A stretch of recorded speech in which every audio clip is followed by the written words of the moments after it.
Good morning everyone, so we're doing a comparison review of two Paul Rich watches. So we've got the Astro Eclipse Gold on the left and we've got the Legacy Silver Blue Aventurine on the right.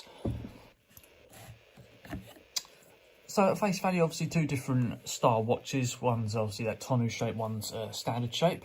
In terms of retail prices, the Astro Eclipse, the one on the left, retails a bit higher, so it's around about $265 to $379, depending on where you get it from, whereas the other one's a bit lower, so it's about $155 to $259 sort of price range.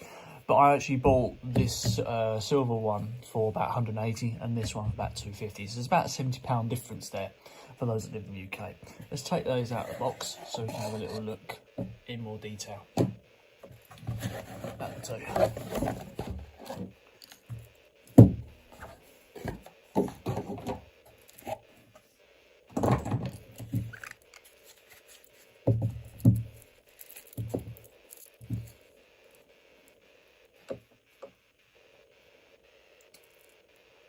So the case size of the Eclipse one, the gold one, is a 42 to 42.5 tonneau case versus a 40mm round case.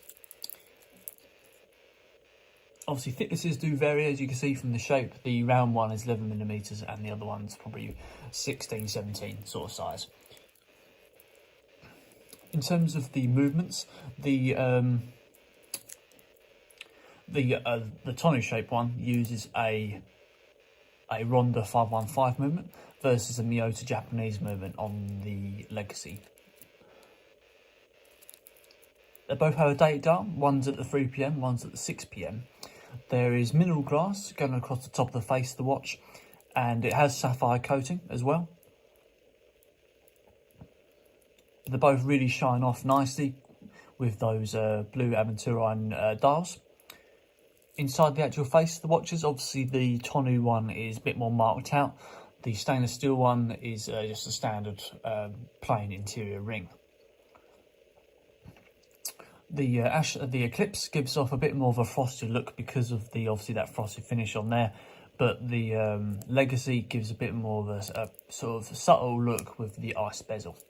Full Cuban zirconia going all the way around the outside. On the limited edition models, you have markings on the side here.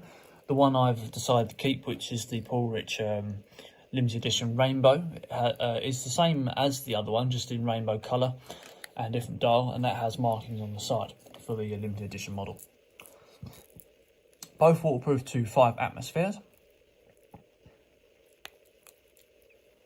Both look really nice. Obviously, I'd like to look at the crowns, but obviously the crown on the tonneau shape one is bigger and easier to use.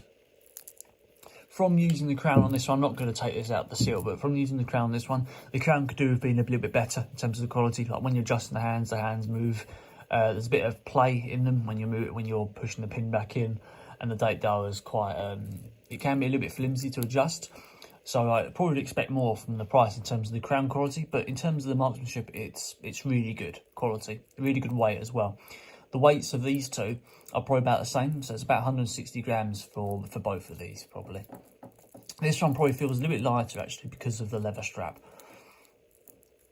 Speaking of the straps, but one's obviously a silicone strap, and the one's using a Jubilee strap. So the Jubilee strap's 80mm with that brushed and polished effect on there, whereas the other strap's just plain silicone all the way down with these sort of sporty gaps in the middle here. The brushed finish on the outside, polished on the inside. This one's adjustable by little tiny pins on the outside. They're quite easy to adjust, speaking from experience from adjusting this one. One thing you get in particular that's unique with this watch is the butterfly clasp on a Jubilee strap. You don't often see that with Jubilee strap watches. You usually just see a clasp system. But it's quite a nice effect to have, and it makes it very easy to put on the wrist. Looking at the back plates, the Eclipse is a bit more unique in terms of it's all got an engraved astronaut on the back there, as you can see there. The other one's a bit more classy, a bit more, I suppose, normal, and it's got a few more markings on the back there. This one's a little bit more plain. There's no quick release option on either of the strap models. So if you do want to change it, you'll need a tool to remove that, but some of them do come with an adjustment tool for your use.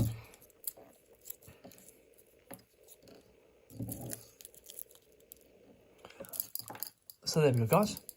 That is a little look at the Paul Rich Astro Eclipse versus the Legacy Silver and Blue. Hope you enjoyed that, and I'll see you on the next video.